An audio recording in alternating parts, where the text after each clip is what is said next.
Welcome to Cider Chat. In this episode 281, we meet Mary Bingham and Emily Kovac, the media team behind the online cider news known as Cider Culture. And I also have some very special news about an ongoing project that's been a little bit behind the scenes, and I get to reveal it to you today.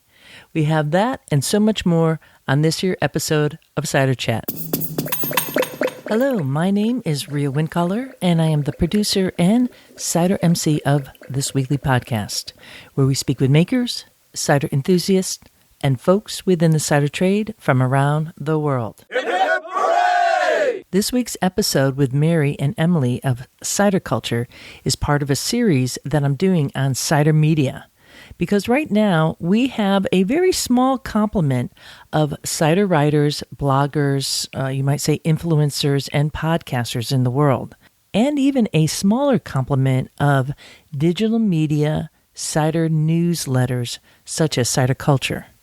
And for this series, I am highlighting 3 particular media sources based in the U.S. And this week, it's going to be on Cider Culture. So I'm super stoked about that, and we'll be getting to that featured conversation. But first, we're going to have a wee bit of news out and about in Ciderville, beginning with a word from our sponsor, which is the Northwest Cider Club. Emily Ritchie here from the Northwest Cider Association. We recently launched the Northwest Cider Club to make it easy to drink in the Pacific Northwest. We are a region that grows the majority of the nation's apples, and we produce a wide range of cider styles. Get insider access to our Northwest cider scene. We ship quarterly boxes to your door from up to 10 producers all in one box. One of the things our members love about the Northwest Cider Club is the chance to taste and compare, like you can with this season's apple-focused selection. This quarter, we actually have 2 ciders made from the old and classic cider apple, the Porter's Perfection. My friend Darlene Hayes from All Into Cider recently wrote about it, saying the porter in its name is one Charles Porter, born in 1844, of East Lambrook, a small village in the southwestern English county of Somerset. It is easy to identify this apple due to its regular tendency to form fused fruits together. Usually this is in 2s, but sometimes in 3s or more. Porter's ciders are always full of tannins and have high acid. In the Discover Northwest Cider Club box, we've included Tieton Cider Works Porter's Perfection from Yakima, Washington. In our Elevated Cider Club box, we have Pair Up's Center Ring Private Reserve Porter's Perfection from Wenatchee, Washington. This offers 2 distinct opportunities for you to taste this bitter sharp cider apple, both grown in central Washington state. Pull out your flavor wheel and enjoy comparing notes, tasting both ciders side by side if you order our combined Elevated and Discover Club box, where all 10 ciders are in one box that ships to your door. Learn more at nwciderclub.com/podcast. All right, quiet in the cider house here, Palms. Thanks, Mr. Quince. It's really okay. I have a feeling that the makers out in the Northwest would be excited to know that the Talking Palms and everyone else out there in Ciderville is really excited to be able to order cider from that region. And you could do that by just going to nwciderclub.com/podcast. It helps support the Northwest Cider Club, which is part of the Northwest Cider Association. And now for some very big news. Mr. Quince, it's okay. We don't really need the drum roll. It's, It is big news, Rhea. I agree. It is big news. Indeed it is, Rhea, but I'm a little concerned about the title. I know Perry Pear, it's not necessarily inclusive in the pear community, but it's kind of one of those things, pears kind of come underneath the umbrella. Indeed. I'm not sure what umbrella you're using, Rhea. Perry. Go ahead, Rhea. All right, I will.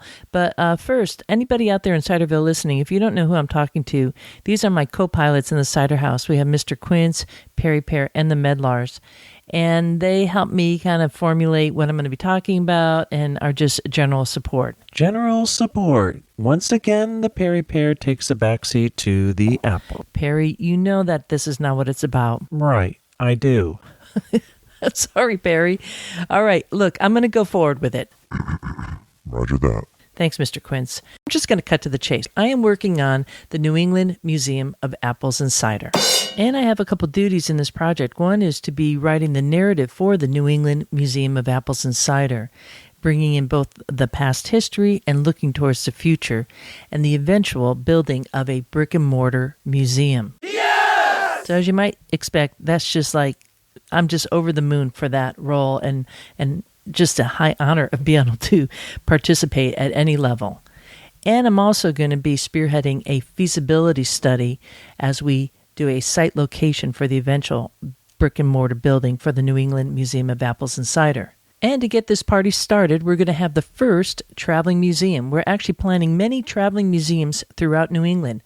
The first one's going to take place on September 4th from 10 to 5 p.m. at Sholin Farms in Leominster, Massachusetts, which also happens to be the birthplace of John Chapman, who's widely known as Johnny Appleseed. Right now, we're looking for artists who can set up in several locations within the lush and peaceful orchard to paint and meet with visitors. Because you know how much I love palms and art. I mean, that goes without saying. Any kind of painting that has an apple theme or a pear theme. Thank you very much, Rhea. It's okay, Perry Pear. I think there's some pear trees there too. Anyways, I'm going to have links in the show notes where you could contact Russell Stephen Powell. Essentially, it's russ@newenglandapples.org. And we're looking for submissions from artists no later than August 20th. Do you know that the New England Apple Association is a nonprofit that has been educating consumers about locally grown fruit since 1935. You could check out more at newenglandapples.org. And of course, Ciderville, I'll be updating you as I move along with this amazing project, which honestly is a project that is long overdue for the U.S. to have a museum featuring apples and cider, and certainly is another sign to me, and I hope you, that cider is going up. And another sign that cider is going up is the fact that there is cider media. And that's going to be our focus for this week's featured conversation with the folks at Cider Culture. We're going to begin by hearing from Mary Bingham, who is both the publisher and owner of Dishworks LLC and the founder of Cider Culture. And then we'll be hearing from Emily Kovich, who is the editor of Cider Culture. I am the founder and publisher of Cider Culture.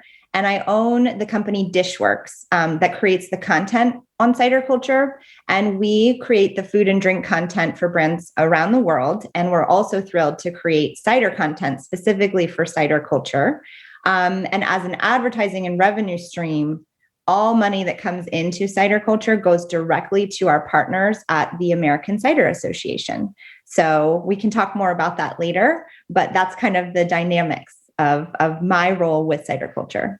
Cider Culture is in some ways like a subsidiary of Dishworks. Right. So yeah, Dishworks is my main company, like the heart of the biggest piece of my puzzle. I should say. As it stands right now, we create the platform to exist for cider culture, but the revenue for that platform directly benefits the association. Emily, how about yourself? I've been the editor of Cider Culture since 2017. Cider Culture, as it stands, is a digital publication. I try to always keep it really approachable, accessible, just welcoming to first-time readers, first-time cider drinkers, or lifelong devotees. When did Cider Culture first get published? When did it actually go online? So the very first post was January 31st, 2014. And I grew up in apple country. I grew up in Adams County, Pennsylvania. And I also had visited Ireland a few times. I actually lived there for a few months and discovered cider in pubs. And I thought it was the coolest, most magical thing that I could have a full pint, like a full, huge glass of this cold, bubbly, fruity, refreshing beverage, and was so excited when people that I grew up with and went to school with in 2014 were starting to make alcohol out of apples in my hometown. So the very first post was an interview with the cider maker from my hometown in Gettysburg, Pennsylvania. And I just realized this is the beginning of something exciting. And you kicked that off solo at that point. That was solo. Yeah. So I had another online food and drink publication for the greater, Philly area, which is now a nonprofit. We help to fight food insecurity in Pennsylvania and tell the food and drink stories throughout Pennsylvania. And that publication is now called PA Eats and is a nonprofit to help with those missions. The very first post for cider, which is now on Cider Culture, was a sort of a beta test to see if anyone cared about cider the way that I did. So I published an article on this Pennsylvania food and drink website, and we watched the analytics to see if other people were as smitten as I was. And it turns out that they were, and that we needed a resource. So that was when we worked to come up with, a name and a platform, and got the domain name and just kind of pushed it out into the world. Got the news rolling out there. How often is Cider Culture published? We publish content every week. So we're 100% digital. At least every week we've got new, fresh content.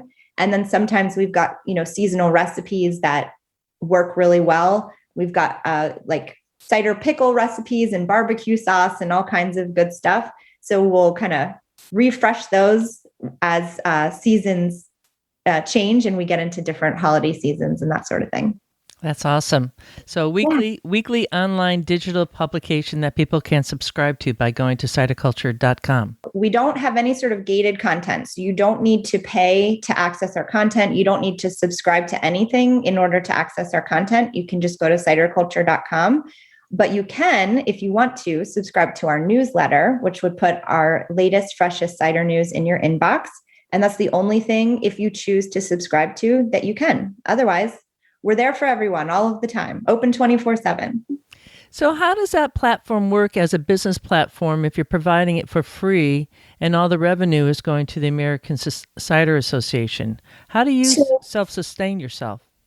So like I said, the heart of what I do is through Dishworks. And Cider Culture was started really as a passion project. I felt that there was a platform. The platform needed to exist to celebrate cider. We have some expenses to exist, and those are covered by advertising and anything above and beyond to exist. So we essentially break even to exist. And then anything above and beyond that is a full revenue stream for the association. It's been a very hard year for everyone. And without being able to do CiderCon in person and a lot of in-person events, the whole industry has had a tough time. And the truth is, the right thing to do is to put that money where it needs to go to lift the entire industry. And so that's what we're doing. Mary, you said you discovered cider because you live in Adams County. Harrisburg's right in the middle of Pennsylvania, and then just draw a line straight down, and that's where you'll find Adams County. Adams County is the largest apple producing county in the state of Pennsylvania, and Pennsylvania is the fourth largest apple producing state in the country. Emily, I'm guessing that you do live in Pennsylvania, or you could be anywhere in the world. I do live in Pennsylvania, also right outside of Philadelphia, in a small town in Delaware County. I've lived in Philly since 2004, and I love Pennsylvania too. Cider is a pretty small niche in the beverage industry. There is all these different ways to describe cider versus, hard cider, cidre, all different languages that we could go into it, different styles of cider, different folks approaching cider. So how do you maneuver with that, and how do you prioritize your content in that way for cider culture? I think that having a range of content is important. We are not publishing 10,000 word essays or stories necessarily.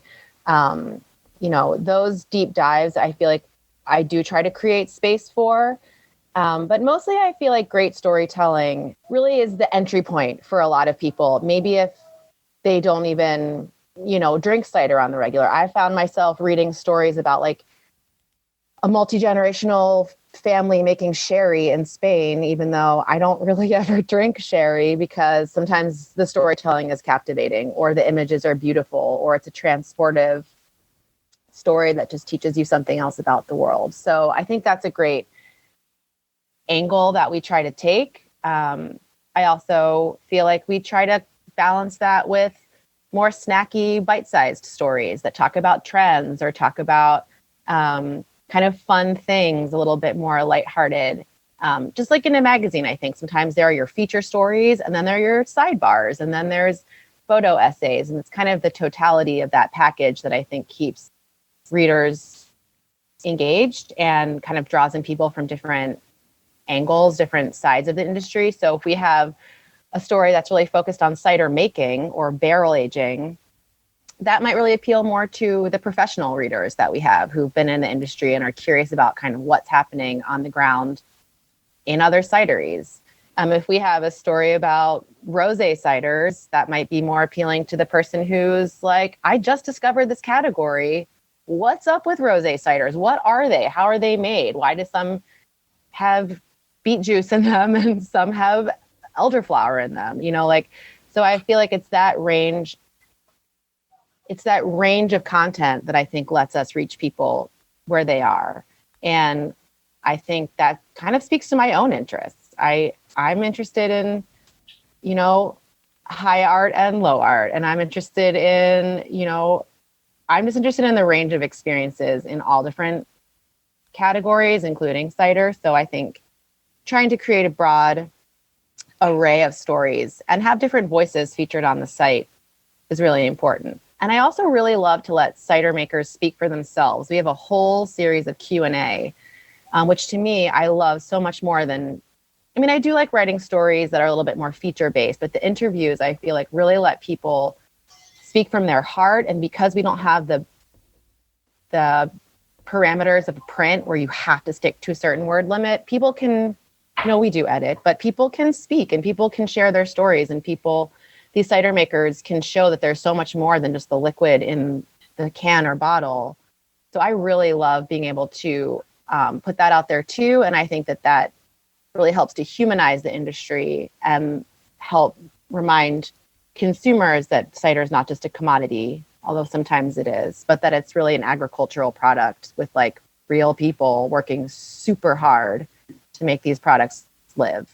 Yeah, well, I was going to say, Ria, that's what your platform's all about, right? Is coming from the voice of the people working hard for this industry. So I'm sure you can relate. I could totally relate. I'm thinking as Emily's talking, it kind of sounds like a charcuterie board for cider. Yeah, I love that. Right? Yeah, I do think that and then people can kind of snack as they wish.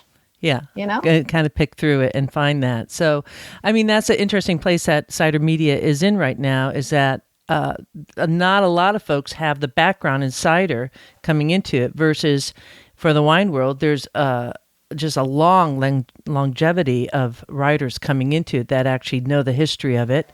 And the same thing for craft beer. But the cider community, I'm certainly finding out that there's not that longevity that one might expect.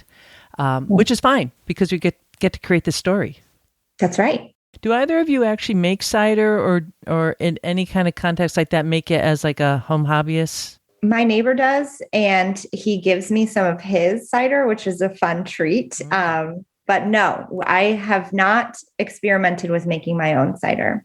Okay. And Emily? I also don't make cider. And this is only very tangentially related to making, but I am the co-owner of a bottle shop in Philly, and I sell lots of cider. So I feel like I'm in the industry in a different way as a retailer, and I do get to meet and talk with a lot of makers, and I think it's actually helped me really understand a lot more about what it requires to make cider, on a professional scale. But yeah, I think making homemade cider would be really fun. I don't quite have the space, the time, or the energy. But when my kid goes to college, maybe that'll be my next project. Mm-hmm. Well, that kind of leads me into the question of, knowing cider and understanding it. What do you think helps you as a publishing platform for the industry, for cider makers to be conveying in the message, and certainly like around their websites or those different tools that people are trying to like tap into? I am a proud board member of the Pennsylvania Cider Guild, and I also help to organize the Pennsylvania Cider Festival every year. And so I don't make cider, but I have long time relationships with a lot of cider makers and hear their needs and struggles, especially during the last year that we had. So we do use that as kind of a way to help understand what their challenges are, to help with the different packages that we offer, with every budget on cider culture, so that you don't have to be a huge cidery to be able to have some of your marketing needs met. And also just from the experience of creating content for brands, whether they're wine, beer, food, or other drinks, pull from the experience there through our Dishworks division to understand marketing needs and the ever-changing social media platforms and the types of content that's needed. And so from the way my brain is wired and my perspective, I kind of take the real life experience and challenges that I hear on the ground with people I know and love and trust in Pennsylvania, and marry that with the marketing know-how and best practices that we offer through our Dishworks division, and help to put together compelling packages and sponsorship options for our platform. Emily, did you want to add anything to that? I really love how creative cideries have gotten. I really feel like going to website after website that's like just a picture of an apple tree kind of starts to feel a little bit bland. I do think making the connections between agriculture and the finished products is always where there is interesting stories. So I really like the efforts at making those connections that cider makers have. I feel like I'm always interested in people's professional stories, if they come from cider making or an apple growing family, or if they've had a career change. I always love when people are really transparent about their own stories. I think that lends a lot of authenticity. I really love creative branding and unexpected websites and social media presence. I think I can't help but respond to that. I think it's really a good point you made, Emily, in that for like the super geeks like myself, I could just like drool over seeing all the apple trees. I could just like focus on those all day. But when we look at that broader picture and for creating it more palatable for the audience of consumers who may never have even walked in an orchard, how do we keep on putting out beautiful pictures? What is folks doing there? Because that can become too stagnant. The Instagram could be Instagram. The cider Instagram is pretty static. The cider, you mean the entire industry? Yeah, a bit. Yeah. If you went to, if you're scrolling through your cider connections on Instagram, it's a lot of apples, which is great for, we're kind of all talking to ourselves, which I don't think that's necessarily the goal. So as far as our audience, and then that kind of dictates how we talk to them when we establish who they are. So 60% approximately of our readers are straight consumers. They just are anywhere from newbies to enthusiasts with cider consumption. And then about 40% of our audience is in the industry in some format. So from a storytelling perspective, to keep it fresh there, and what stories we want to tell, sometimes it's geared to, just great summer sipping options that you can find in, you're at your local bottle shop or distributor. And sometimes it's how to manage your cidery and how to handle some of the challenges in the industry. And another breakdown for our audience is it's 40% men, 60% women, and the average age is 35 to 44. And our locations are throughout the entire country. So, and even the world. We've got folks from all over the world who are reading and engaging with our content. And so we try to create content that keeps it fresh for all of those different audiences. And we have a Women Insider series that's great for kind of empowering and giving a voice to women that are kicking ass. I don't know if you can say ass on your program, but I think that Absolutely. they are. I said ass on Cider Chat. Hi, I'm Maren. I'm the founder of Cider Culture, and I said ass on Cider Chat.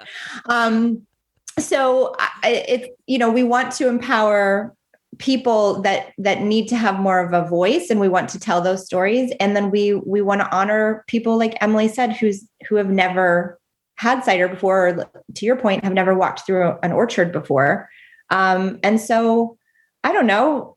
I don't think it gets monotonous. I think that there's so many stories to tell that as long as the industry keeps doing cool stuff, we're going to have endless amounts of cool things to talk about. And so, Emily, back over to you with how to kind of curate those nuggets of interest and turn it into a story. There's all different things that pique my interest, and some of them are related to things that I'm related to just in my own learning about all different kinds of fermentation. So we did a story recently about yeast and what is yeast and how does that part actually work? I mean, we didn't get, deep science-y, but it's something that I've just been thinking about a lot in my own, as I drink and explore and consume things. Like, I don't feel like, do I really understand how this works? I bet other people are thinking that too.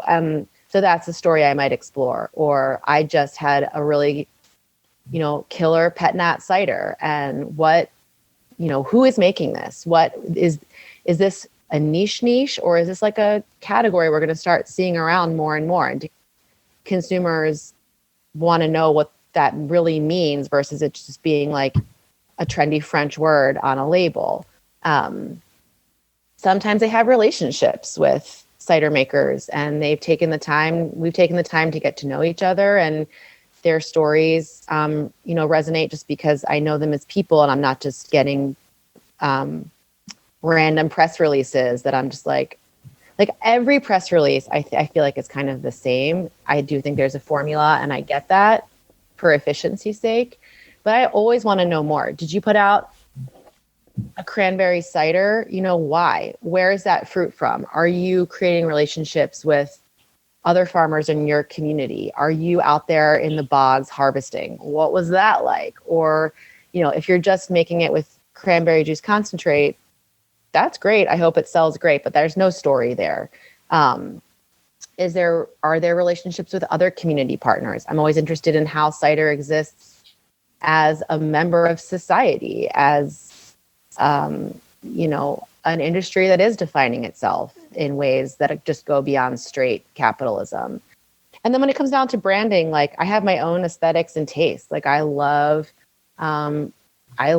art on things. I love eye-catching things. I feel like craft beer has done, and natural wine have done amazing things with using bottles and cans as canvases, and working with artists and working with friends, and really creating these objects that are beautiful. You just want to have them in your home, and you want to open your fridge and see that, and like, is that, to feel like you're cool, maybe, but isn't that why we buy things? So I do feel like that does catch my eye when there's really thoughtful, really beautiful branding. That can be anything. Sometimes less is more, sometimes more is more when it comes to can art and label art and photography. But I really like when a cidery has a really strong sense of what that is for themselves. And that, I know that can be an expensive venture. I know that a lot of cideries hire, huge design firms to do that for them. And I don't think it has to necessarily go that route. But I do think a lot of even super small family or farm cideries are starting to understand that component and carve their own way for what that means. Maybe it's not like the hippest, agency creating $1 million package for you, but something that feels intentional and that speaks to the intentionality inside the package. Mm-hmm. We're at this pivotal place right now with cider. There's really, in the scheme of things, very few folks doing cider media at a regular basis online as a business. There are a number of bloggers, and influencers can be considered as businesses too. But in many ways, it's a pretty heavy charge that we have here to hold that narrative and to help elevate everybody at the same time and encourage them with really sound information that they can grasp onto and actually have attainable goals that they could do. Because, everybody could have a PR firm. And I actually don't really recommend that because at this stage, the personal story is so key. Correct. So in terms of getting your attention to get folks onto cider culture and to write, a short form piece or something like that, that is critical information, I think, for cider makers. I think just for any media outlet, I would say that we get a lot of samples sent to us. There's a lot of value put on not just our platform, but your platform and Cidercraft and Cider Scene and all of these publications that have humans working really hard to create those platforms and create fresh content. And so I would want cider makers to also know that if you value those platforms enough to want to be featured, consider investing in them, because they can only exist with sponsorship and they can only exist because people invest in them. And so in the same way that we want to rally for cideries and investing in telling those stories in all different aspects of our beautiful world that we live in, and specifically our Ciderville within our cider world, consider investing in those platforms. If you feel there's enough value that you want those platforms to tell your story, reach out and just see what the most affordable package is. We offer something for every single budget. If it's just a social media post, some unboxing videos, we have product images for $75 each if you need to freshen up your product images. We offer customized cider school opportunities to educate folks. We have column sponsorships, and I would encourage people to sponsor Cider Chat. Put your money where you value things, and then you can, platforms can experiment with more programming. That's my honest message to people, is that you could send samples every day forever, but if you add up the cost and the shipping, there's probably a package somewhere that could help you tell that story. And when we have sponsored content, we handle that with care. We want to tell your story as a very important thing to tell people that hard work behind it. So, getting a review from a blogger is a beautiful thing. A publication that is operating as a business, if you truly value them and you want them to exist, even if it's not cider, but it's any niche publication, invest in them. They only exist because people give enough of care to have them continue to exist. So that's my true, honest message. And just like you take sponsorships to absolutely. Continue. Yeah, right. Absolutely. So, it's important to not just hope and that you get free stuff. It's beautiful when that happens, but let's, just like buying local or investing in the brands and the companies we want to see succeed, the power is within your control to make sure the platforms are there also. Mm-hmm. Well said, Mary.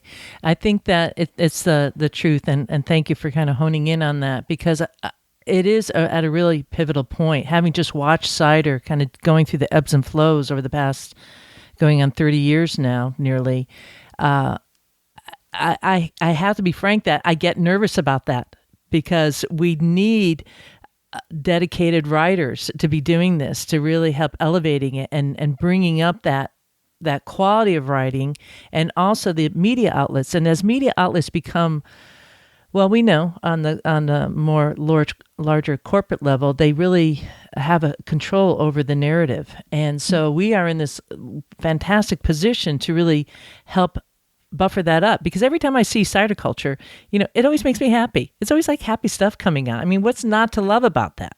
Right? There's everything makes you to love about it. And you're like, go team. I'm like, oh, okay, Emily, Mary, go right on. Oh, you got it out another week. Hallelujah. Right. It's right. huge. Right. Well, and I think people don't, maybe they're intimidated by the word advertising. Maybe people are intimidated by a sponsorship, but I can't think of a time that someone has said, this is what I have to spend, while still being able to sleep at night. And there you have it. That was Mary Bingham, the owner and publisher of Cider Culture, and Emily Kovich, the editor of Cider Culture. And I really want to give them a tip of the glass, because I honestly mean it. When I open up the news from Cider Culture, it makes me smile.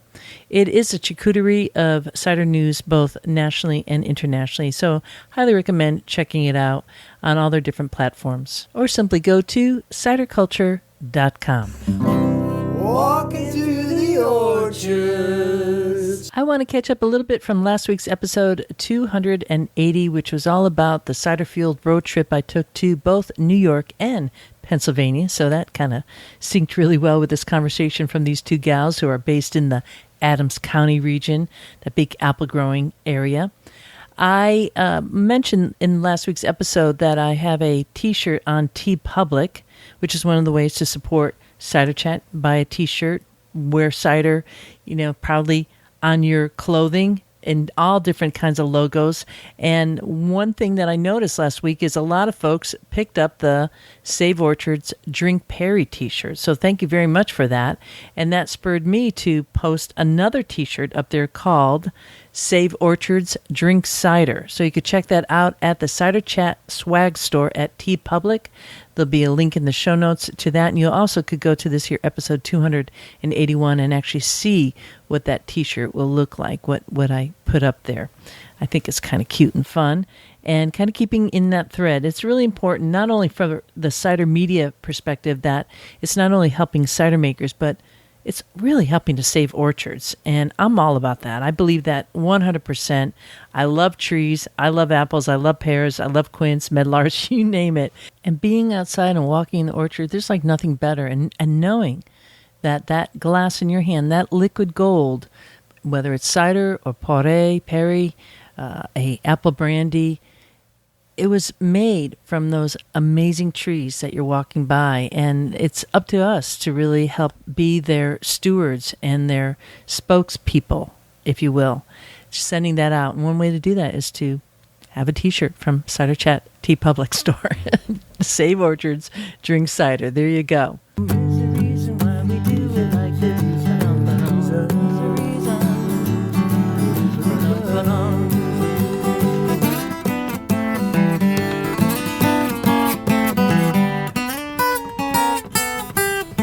And in case you don't know, Cider Chat is on TikTok. It's at Cider Chat, so it's really easy to find. And most recently, I've been posting little snippets from my cider field road trip through New York and Pennsylvania. So right now, I think there's 3 or 4 parts to that story. And these are little video clips and photos that I was saving and are not necessarily going up on the other social media platforms that I use. So do check it out and follow at Cider Chat on TikTok. I would love to see you there. And with that, I leave you here. This is Rhea Windcaller signing off for now. Looking forward to seeing you in Ciderville.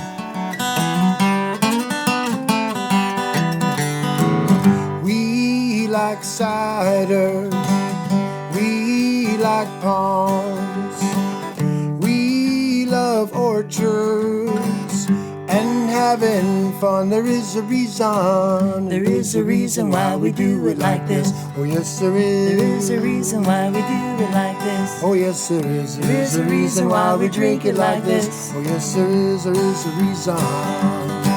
We like walking through the orchards, dancing in the streets, smelling all the blossoms, kicking up our feet. We like cider. We like palms. We like orchards, having some fun. There is a reason. There is a reason why we do it like this. Oh yes, there is. There is a reason why we do it like this. Oh yes, there is. There is a reason why we drink it like this. Oh yes, there is. There is a reason. We like walking through the orchards, dancing in the streets, smelling all the blossoms, kicking up our feet. Oh yeah. We like cider. Oh yes, we do. We like palms. Oh yes, we do. We love orchards, having some fun. There is a reason. There is a reason why we do it like this. Ba-da-da-dum. There is a reason why we do it like this. Ba-da-da-dum. There is a reason why we drink it like this. Ba-da-da-dum. Ba-da-da-dum. We like walking down the orchards, dancing in the streets, smelling all the blossoms, kicking up our feet. Oh yeah.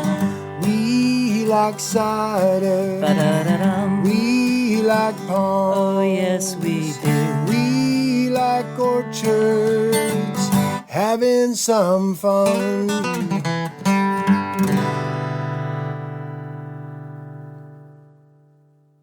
Yeehaw!